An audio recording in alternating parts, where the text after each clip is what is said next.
साथ संगत जी प्यार से कहना, धन निरंकार जी। आशा करती हूँ सतगुरु माता जी की कृपा से आप सभी अच्छे होंगे। आप सभी का बहुत बहुत स्वागत है। एक नई साखी के साथ फिर से हाजिर हूँ मैं। चलिए आज की साखी सुनते हैं। साथ संगत जी, आज फिर सुमित के पिता मोहन से कहाँ सुनी हो गई। वैसे ये तो तकरीबन हर एक दिन की बात थी, मगर आज तो सुमित ने अपने पिता मोहन को गुस्से में ऐसा धक्का दिया कि मोहन बाबू दीवार से टकराकर खून से लथपथ वहीं पर गिर पड़े। और उनका बेटा सुमित अधिकतर नशे में ही रहता था और उसी नशे के लिए वो अपने पिता से पैसे मांग रहा था। लेकिन आज जब मोहन बाबू ने पैसे देने से इनकार किया तो गुस्से में सुमित ने अपने पिता को जोरदार धक्का दे दिया, जिससे मोहन बाबू दीवार से टकरा कर गिर गए। उस वक्त उनके घर पर कोई तीसरा व्यक्ति मौजूद नहीं था।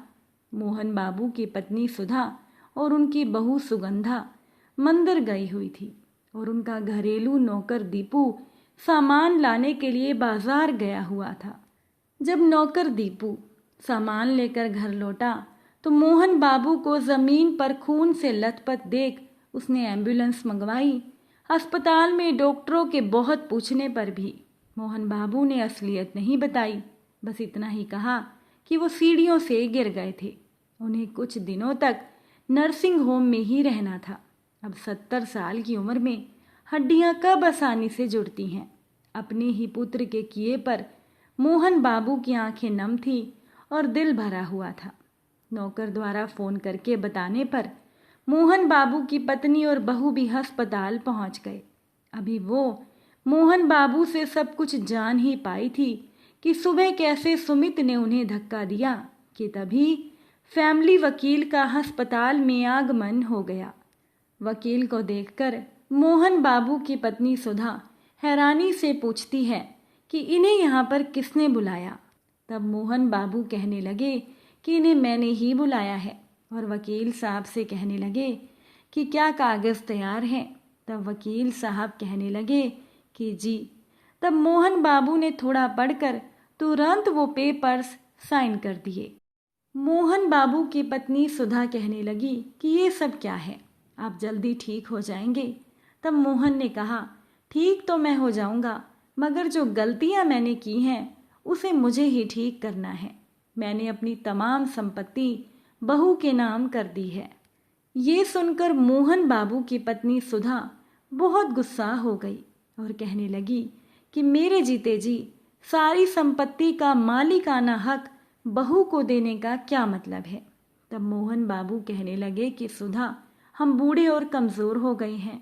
हमारा बेटा सुमित हमसे सारी संपत्ति जब्त करके बर्बाद कर देगा, इसीलिए मैंने सब कुछ बहू के नाम पर कर दिया। कम से कम वो पोते पोतियों की पढ़ाई लिखाई अच्छी तरह से करवाएगी। ये सुनकर मोहन बाबू की पत्नी सुधा कहने लगी कि ये सब तो मैं भी अपने हाथों से करवा सकती हूँ। तब मोहन बाबू ने कहा कि तुम क्या करवाती, जो आज तक अपने बेटे को ही नहीं सुधार सकी। हमेशा तुम्हारे ही लाड़ प्यार ने बेटे को बिगाड़ा है। जब उसने पहली बार सिगरेट पी थी तब तुम्हें अपने बेटे को समझाना चाहिए था और उसे सिगरेट पीने के लिए मना करना चाहिए था। जब स्कूल में फेयरवेल में दोस्तों के साथ तुम्हारा बेटा शराब पी रहा था तब तुमने मुझसे लड़ झगड़ कर उसके हाथों में पैसे दिए। उन्हीं अमीरजादों के साथ जब वो शराब पीने लगा तब भी तुम्हारी ममता अंधी रही। आंखों पर गंधारी के समान पट्टी बांधकर तुम अपने बेटे के जीवन को बर्बाद होता देखती रही। सुधा ये सुनकर अपने पति मोहन बाबू से कहने लगी, तो आपने कौन सा ध्यान दे दिया।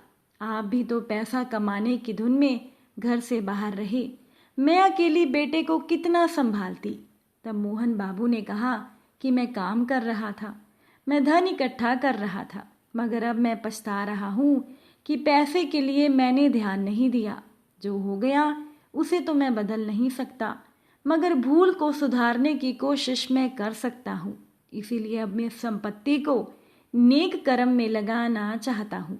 मैंने लोगों की बातों में आकर सोचा था कि शादी के बाद बेटा सुमित सुधर जाएगा, मगर हमने अपने बेरोजगार और नशेड़ी बेटे के लिए एक अच्छी लड़की का जीवन बर्बाद कर दिया। और तुम्हारे बेटे को जब मैं रिहैब सेंटर में छोड़ने गया था तो पीछे से तुमने किसी शरीफ परिवार की लड़की देखकर अपने बेटे की शादी तय कर दी और अपने पक्ष में ये दलील देती रही कि शादी के बाद तो अच्छे अच्छे सुधर जाते हैं, लेकिन शादी के बाद भी हमारा बेटा नहीं सुधरा। सुधा अपने पति से कहने लगी कि आप मेरे ही बच्चे के दुश्मन बन गए हैं, जो दिल में आए वो कीजिए। तब मोहन बाबू ने कहा कि सुमित की गलतियों पर पर्दा मत डालो, उस पर से मेरा भरोसा उठ गया है। ये अच्छा है कि हमें बहू पढ़ी लिखी और समझदार मिली है, वो सब संभाल लेगी।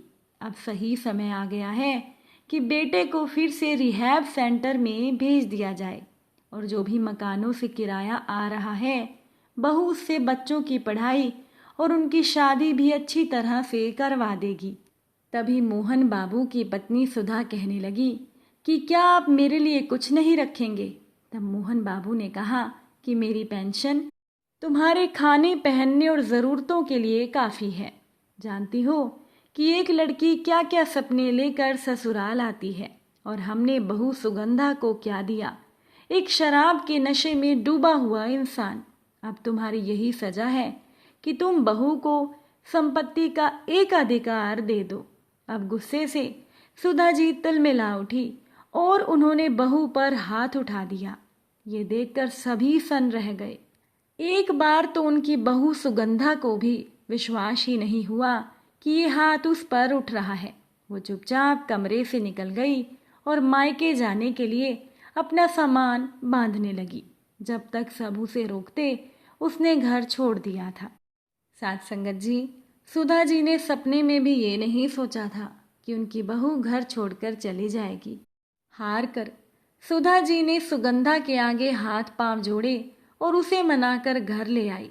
और सुमित को पता चल चुका था कि उसके पिता ने सब कुछ सुगंधा के नाम कर दिया है, इसीलिए वो चुपचाप उसकी बातें मानने लगा, क्योंकि जेब खर्च अब सुमित को उसकी पत्नी देने लगी थी और सास ससुर भी कुछ सुरक्षित महसूस करने लगे थे, क्योंकि अब पैसों के लिए सुमित ने उन्हें परेशान करना छोड़ दिया था।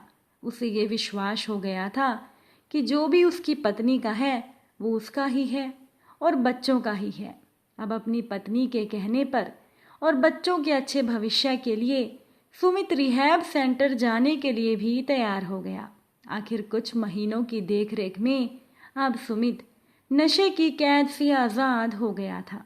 साथ संगत जी, ये एक वसीयत नहीं थी, बल्कि ये तो एक ससुर का प्रायश्चित था। एक पढ़ी लिखी लड़की को अपने नालायक बेटे से विवाह कराने के उपरांत उनकी आत्मा उन्हें धिक्कारती रही थी, जिसके कारण वो इस नतीजे पर पहुंचे थे। अब घर में सब कुछ तो नहीं बदला था, पर एक ससुर की आत्मा को कुछ हद तक शांति मिली थी।